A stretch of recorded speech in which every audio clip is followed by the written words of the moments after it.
बिस्मिल्लाहिर्रहमानिर्रहीम। आज हम आपके सामने एक इंतहाई अफसोसनाक वीडियो लेकर आए हैं। अपनी मैयतों को दफनाते हुए हमेशा इस बात का ख्याल ज़रूर रखिए कि आप उनके जिस्मों के बचाव का मुकम्मल इंतज़ाम कर भी रहे हैं या नहीं। होता कुछ यूँ है कि नरम मिट्टी की वजह से अक्सर औक़ात जंगली जानवर बिलखसूस कुत्ते वगैरह कब्रों से मुर्दे ही निकाल कर ले जाते हैं और किसी को खबर नहीं होती। और अगर बिलफर्ज खबर हो भी जाए तो भला उस लाश को दोबारा कैसे ढूंढा जा सकता है जिसे कुत्ते ही खा गए हों। जेरे नज़र वीडियो में आप एक ऐसा ही मंजर देख रहे हैं। एक बच्चे की वफात पर उसकी कब्र बनाई गई। उसके ऊपर बाकायदा तौर पर तख्तियां नहीं दी गई थी, ना ही साइड पर ब्लॉकों वगैरह से दीवार बनाई गई थी।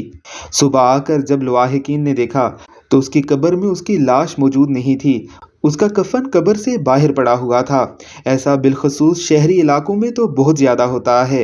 कब्रिस्तान छोटे होने की वजह से कब्र का कोई ख़ास इंतज़ाम नहीं किया जाता, ना ही कब्र के ऊपर कोई कांटेदार चीज़ रखी जाती है ताकि कुत्तों से इन लाशों को बचाया जा सके।